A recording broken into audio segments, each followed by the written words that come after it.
Hello friend, स्वागत है आपका अपने चैनल आज क्लास में। रोज सुबह 5:30 बजे टॉपर सीरीज शुरू कर दिया गया है और हमारा टारगेट है फाइनल बोर्ड परीक्षा में 480 प्लस नंबर लाने का।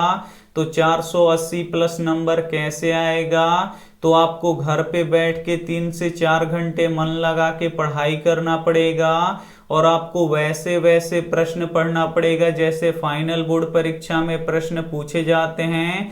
तो जैसे फाइनल बोर्ड परीक्षा में प्रश्न पूछे जाते हैं वैसे वैसे प्रश्न हम रोज सुबह 5:30 बजे पढ़ाते हैं। तो आप लोग रोज सुबह 5:30 बजे हमसे जुड़ के फाइनल बोर्ड परीक्षा में जैसे प्रश्न पूछे जाते हैं वैसे प्रश्न आप लोग पढ़ सकते हैं। और आज की इस वीडियो में सामाजिक विज्ञान के टॉप 30 ऑब्जेक्टिव प्रश्न हम आपको बताएंगे जो आपके बोर्ड परीक्षा के लिए काफी महत्वपूर्ण रहेगा। तो एक भी प्रश्न आप लोग स्किप मत कीजिएगा, वीडियो को प्लीज आप लोग शुरू से लेके अंत तक देखिएगा। और इसमें से जो भी प्रश्न आपको याद ना हो तो प्लीज आप लोग उसे नोटबुक पे लिख के जरूर याद कर लीजिएगा। और चैनल को अभी तक आप सब्सक्राइब नहीं किए हैं तो चैनल को सब्सक्राइब कर लीजिएगा। और सब्सक्राइब करने के बाद एक बेल आइकन आता है तो बेल आइकन को दबा के ऑल पे कर लीजिएगा ताकि जब भी लाइव क्लास हो तो आपके पास नोटिफिकेशन पहुंचता रहे। तो आइए शुरू करते हैं पहले नंबर प्रश्न से। तो पहला नंबर प्रश्न है कि नवीन जलोढ़ मिट्टी को क्या कहते हैं? ए ऑप्शन है खादर मिट्टी, बी ऑप्शन है बांगर मिट्टी, सी ऑप्शन है दोनों, डी ऑप्शन है इनमें से कोई नहीं। काफी महत्वपूर्ण प्रश्न है ये आपके बोर्ड परीक्षा के लिए। यहाँ पे आपको बताना है कि नवीन जलोढ़ मिट्टी को क्या कहते हैं। तो नवीन जलोढ़ मिट्टी को खादर मिट्टी कहते हैं, इसे आपको याद रखना है। यहाँ पे ए ऑप्शन बिल्कुल ही सही हो जाएगा। और पुरानी जलोढ़ मिट्टी को बांगर मिट्टी कहा जाता है तो ये भी साथ में आपको याद रखना है। आइए देखते हैं अगला प्रश्न। 2 नंबर प्रश्न है कि उड़ीसा किस खनिज का सबसे बड़ा उत्पादक राज्य है? ए ऑप्शन है लोहा का, बी ऑप्शन है मैग्नीज का, सी ऑप्शन है टीन का, डी ऑप्शन है तांबा का। तो यहाँ पे आपको बताना है कि उड़ीसा किस खनिज का सबसे बड़ा उत्पादक राज्य है। तो उड़ीसा मैग्नीज का सबसे बड़ा उत्पादक राज्य है, इसे आपको याद रखना है। यहाँ पे बी ऑप्शन बिल्कुल ही सही हो जाएगा। और लोहा का सबसे बड़ा उत्पादक राज्य कौन सा है? तो कर्नाटक है, तो इसे भी साथ में आपको याद रखना है। आइए देखते हैं अगला प्रश्न। 3 नंबर प्रश्न है कि निम्न में से कौन प्राथमिक ऊर्जा का उदाहरण नहीं है? ए ऑप्शन है कोयला, बी ऑप्शन है पेट्रोलियम, सी ऑप्शन है प्राकृतिक गैस, डी ऑप्शन है विद्युत। तो यहाँ पे आपको बताना है कि निम्न में से कौन प्राथमिक ऊर्जा का उदाहरण नहीं है। तो जो विद्युत है ये प्राथमिक ऊर्जा का उदाहरण नहीं है। यहाँ पे डी ऑप्शन बिल्कुल ही सही हो जाएगा।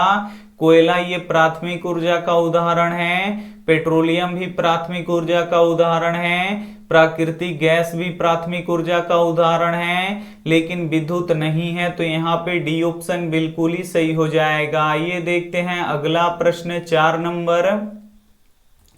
4 नंबर प्रश्न है कि झारखंड के झरिया क्षेत्र में मुख्यतः क्या पाया जाता है? ए ऑप्शन है थोरियम, बी ऑप्शन है रेशम, सी ऑप्शन है सोना, डी ऑप्शन है कोयला। तो यहाँ पे आपको बताना है कि झारखंड के झरिया क्षेत्र में मुख्यतः क्या पाया जाता है। तो कोयला पाया जाता है, इसे आपको याद रखना है। यहाँ पे डी ऑप्शन बिल्कुल ही सही हो जाएगा। और कोयला कितने प्रकार के होता है? तो कोयला 4 प्रकार के होता है, इसे आपको याद रखना है।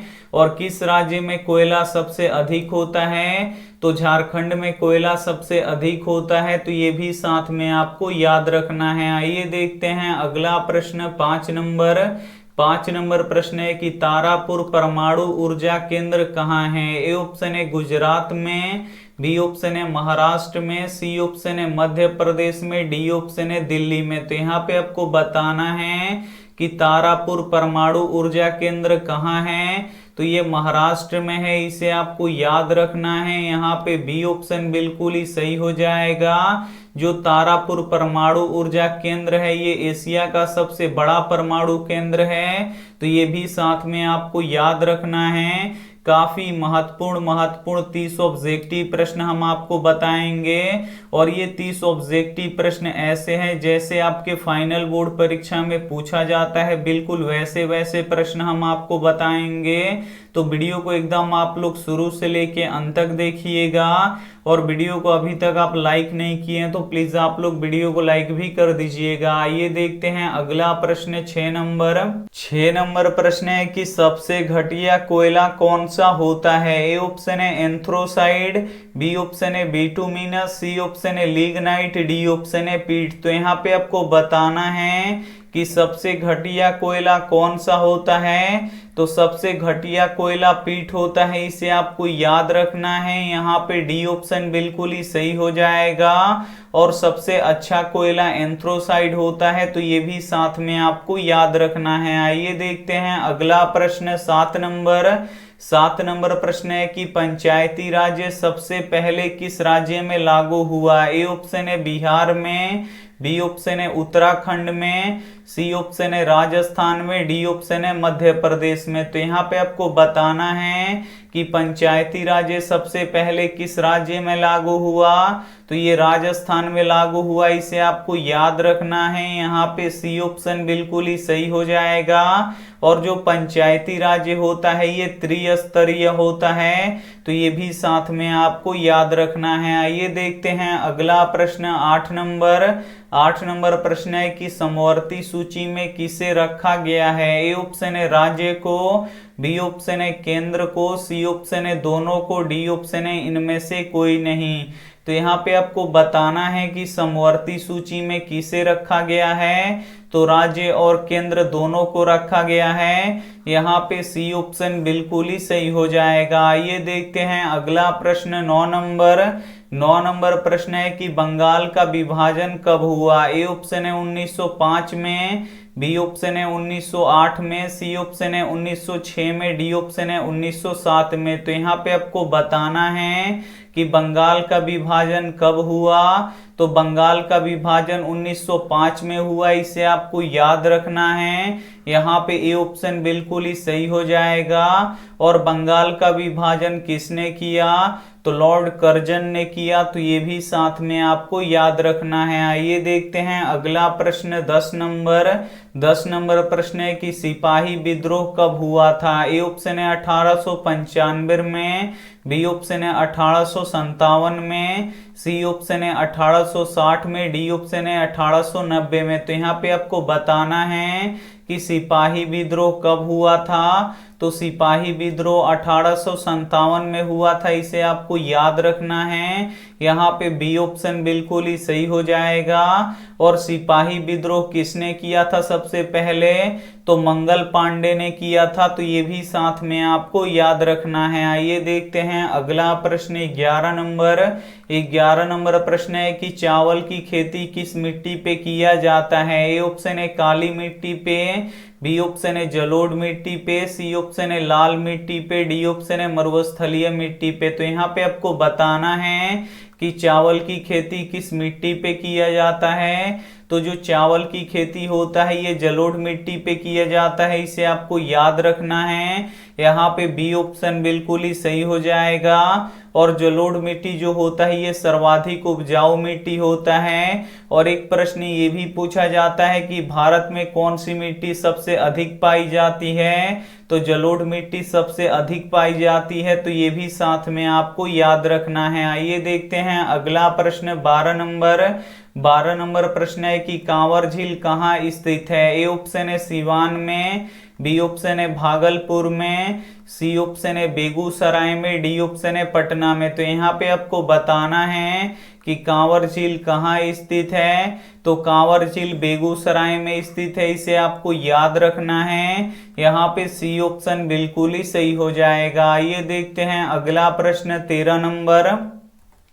13 नंबर प्रश्न है कि भारत का पहला नगर निगम कहाँ स्थापित हुआ। ए ऑप्शन है पटना में, बी ऑप्शन है मद्रास में, सी ऑप्शन है नागपुर में, डी ऑप्शन है मुंबई में। तो यहाँ पे आपको बताना है कि भारत का पहला नगर निगम कहाँ स्थापित हुआ, तो मद्रास में स्थापित हुआ। यहाँ पे बी ऑप्शन बिल्कुल ही सही हो जाएगा। और मद्रास का नया नाम क्या है, चेन्नई है, तो इसे भी साथ में आपको याद रखना है। और नगर निगम के प्रधान को क्या कहा जाता है, तो महापौर कहा जाता है, तो ये भी साथ में आपको याद रखना है। आइए देखते हैं अगला प्रश्न 14 नंबर प्रश्न है कि भारत में नीति आयोग की स्थापना कब हुआ। ए ऑप्शन है 1950 में, बी ऑप्शन है 1951 में, सी ऑप्शन है 2015 में, डी ऑप्शन है 2020 में। तो यहाँ पे आपको बताना है कि भारत में नीति आयोग की स्थापना कब हुआ, तो 2015 में हुआ, इसे आपको याद रखना है। यहाँ पे सी ऑप्शन बिल्कुल ही सही हो जाएगा। और नीति आयोग का पुराना नाम क्या है, तो योजना आयोग है। और योजना आयोग का गठन कब हुआ था, तो 15 मार्च 1950 को हुआ था। तो ये भी साथ में आपको याद रखना है। जैसे फाइनल बोर्ड परीक्षा में प्रश्न पूछे जाते हैं, बिल्कुल वैसे ही 30 ऑब्जेक्टिव प्रश्न हम आपको बताएंगे। तो वीडियो को प्लीज आप लोग शुरू से लेके अंत तक देखिएगा। और इसमें से जो भी प्रश्न आपको याद ना हो तो प्लीज आप लोग उसे नोटबुक पे लिख के जरूर याद कर लीजिएगा। और वीडियो को अभी तक आप लाइक नहीं किए हैं तो प्लीज आप लोग वीडियो को लाइक भी कर दीजिएगा। आइए देखते हैं अगला प्रश्न 15 नंबर प्रश्न है कि पूंजीवादी अर्थव्यवस्था किस देश में है। ए ऑप्शन है भारत में, बी ऑप्शन है अमेरिका में, सी ऑप्शन है चीन में, डी ऑप्शन है इनमें से कोई नहीं। तो यहाँ पे आपको बताना है कि पूंजीवादी अर्थव्यवस्था किस देश में है, तो अमेरिका में है, इसे आपको याद रखना है। यहाँ पे बी ऑप्शन बिल्कुल ही सही हो जाएगा। और भारत में मिश्रित अर्थव्यवस्था है, तो ये भी साथ में आपको याद रखना है। और चीन में साम्यवादी अर्थव्यवस्था है, तो ये भी साथ में आपको याद रखना है। आइए देखते हैं अगला प्रश्न 16 नंबर प्रश्न है कि उपभोक्ता संरक्षण अधिनियम की घोषणा कब हुई। ए ऑप्शन है 1986 में, बी ऑप्शन है 1980 में, सी ऑप्शन है 1987 में, डी ऑप्शन है 1990 में। तो यहाँ पे आपको बताना है कि उपभोक्ता संरक्षण अधिनियम की घोषणा कब हुई, तो 1986 में हुआ, इसे आपको याद रखना है। यहाँ पे ए ऑप्शन बिल्कुल ही सही हो जाएगा। आइए देखते हैं अगला प्रश्न 17 नंबर प्रश्न है कि ऑपरेशन फ्लड का संबंध किससे है। ए ऑप्शन है बाढ़ से, बी ऑप्शन है डेयरी से, सी ऑप्शन है दोनों से, डी ऑप्शन है इनमें से कोई नहीं। तो यहाँ पे आपको बताना है कि ऑपरेशन फ्लड का संबंध किससे है, तो डेयरी से है, इसे आपको याद रखना है। यहाँ पे बी ऑप्शन बिल्कुल ही सही हो जाएगा। और श्वेत क्रांति का संबंध किससे है, तो दूध से है, तो इसे भी साथ में आपको याद रखना है। आइए देखते हैं अगला प्रश्न 18 नंबर प्रश्न है कि विकसित राज्यों की क्या उच्च होता है। ए ऑप्शन है पूंजी निर्माण दर, बी ऑप्शन है प्रति व्यक्ति आय, सी ऑप्शन है सेवाओं का मूल्य, डी ऑप्शन है इनमें से कोई नहीं। तो यहाँ पे आपको बताना है कि विकसित राज्यों की क्या उच्च होता है, तो प्रति व्यक्ति आय उच्च होता है, इसे आपको याद रखना है। यहाँ पे बी ऑप्शन बिल्कुल ही सही हो जाएगा। और भारत के किस राज्य की प्रति व्यक्ति आय सबसे अधिक है, तो गोवा राज्य की प्रति व्यक्ति आय सबसे अधिक है, तो ये भी साथ में आपको याद रखना है। आइए देखते हैं अगला प्रश्न 19 नंबर प्रश्न है कि मुद्रा एक कक्षा। ए ऑप्शन है रियायत है, बी ऑप्शन है सेवक है, सी ऑप्शन है राजा है, डी ऑप्शन है मालिक है। तो यहाँ पे आपको बताना है कि मुद्रा एक कक्षा क्या है, तो सेवक है, इसे आपको याद रखना है। यहाँ पे बी ऑप्शन बिल्कुल ही सही हो जाएगा। आइए देखते हैं अगला प्रश्न 20 नंबर प्रश्न है कि बिहार की आय में सर्वाधिक योगदान किसका है। ए ऑप्शन है कृषि की, बी ऑप्शन है उद्योग की, बी ऑप्शन है सेवा क्षेत्र की, डी ऑप्शन है इनमें से कोई नहीं। तो यहाँ पे आपको बताना है कि बिहार की आय में सर्वाधिक योगदान किसका है, तो कृषि का है, इसे आपको याद रखना है। यहाँ पे ए ऑप्शन बिल्कुल ही सही हो जाएगा। आइए देखते हैं अगला प्रश्न 21 नंबर प्रश्न है कि जालियांवाला बाग हत्याकांड कब हुआ था। ए ऑप्शन है 6 अप्रैल 1919 को, बी ऑप्शन है 9 अप्रैल 1919 को, सी ऑप्शन है 13 अप्रैल 1919 को, डी ऑप्शन है 1 मई 1919 को। तो यहाँ पे आपको बताना है कि जालियांवाला बाग हत्याकांड कब हुआ था, तो 13 अप्रैल 1919 को हुआ था, इसे आपको याद रखना है। यहाँ पे सी ऑप्शन बिल्कुल ही सही हो जाएगा। और जालियांवाला बाग कहाँ पे है, तो अमृतसर में है, तो ये भी साथ में आपको याद रखना है। आइए देखते हैं अगला प्रश्न 22 नंबर। 22 नंबर प्रश्न है कि मानव का हाथ जलने पर प्राथमिक उपचार क्या करना चाहिए। ए ऑप्शन है ठंडा पानी डालना चाहिए, बी ऑप्शन है गर्म पानी डालना चाहिए, सी ऑप्शन है अस्पताल पहुंचाना चाहिए, डी ऑप्शन है इनमें से कोई नहीं। तो यहाँ पे आपको बताना है कि मानव का हाथ जलने पर प्राथमिक उपचार क्या करना चाहिए, तो ठंडा पानी डालना चाहिए, इसे आपको याद रखना है। यहाँ पे ए ऑप्शन बिल्कुल ही सही हो जाएगा। ये देखते हैं अगला प्रश्न 23 नंबर। 23 नंबर प्रश्न है कि निम्न में से कौन खरीफ फसल है। ए ऑप्शन है गेहूं, बी ऑप्शन है सरसों, सी ऑप्शन है चावल, डी ऑप्शन है मटर। तो यहाँ पे आपको बताना है कि निम्न में से कौन खरीफ फसल है। तो जो चावल है ये खरीफ फसल है, इसे आपको याद रखना है। यहाँ पे सी ऑप्शन बिल्कुल ही सही हो जाएगा। और जो गेहूं होता है ये रबी फसल होता है, तो ये भी साथ में आपको याद रखना है। आइए देखते हैं अगला प्रश्न 24 नंबर। 24 नंबर प्रश्न है कि अंकोर वाट का मंदिर कहाँ स्थित है। ए ऑप्शन है वियतनाम में, बी ऑप्शन है लाओस में, सी ऑप्शन है कंबोडिया में, डी ऑप्शन है थाईलैंड में। तो यहाँ पे आपको बताना है कि अंकोर वाट का मंदिर कहाँ स्थित है। तो अंकोर वाट का मंदिर कंबोडिया में स्थित है, इसे आपको याद रखना है। यहाँ पे सी ऑप्शन बिल्कुल ही सही हो जाएगा। और अंकोर वाट का मंदिर का निर्माण किसने करवाया था, तो सूर्यवर्मन द्वितीय ने करवाया था, तो ये भी साथ में आपको याद रखना है। आइए देखते हैं अगला प्रश्न 25 नंबर।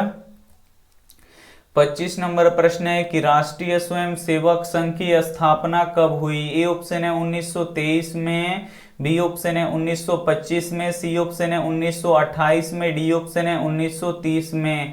तो यहाँ पे आपको बताना है कि राष्ट्रीय स्वयंसेवक संघ की स्थापना कब हुई, तो 1925 में हुआ, इसे आपको याद रखना है। यहाँ पे बी ऑप्शन बिल्कुल ही सही हो जाएगा। ये देखते हैं अगला प्रश्न 26 नंबर। 26 नंबर प्रश्न है कि वैश्वीकरण के मुख्य कितने अंग हैं। ए ऑप्शन है 1, बी ऑप्शन है 2, सी ऑप्शन है 5, डी ऑप्शन है 4। तो यहाँ पे आपको बताना है कि वैश्वीकरण के मुख्य कितने अंग हैं। तो वैश्वीकरण के मुख्य 4 अंग होते हैं, इसे आपको याद रखना है। यहाँ पे डी ऑप्शन बिल्कुल ही सही हो जाएगा। ये देखते हैं अगला प्रश्न 27 नंबर।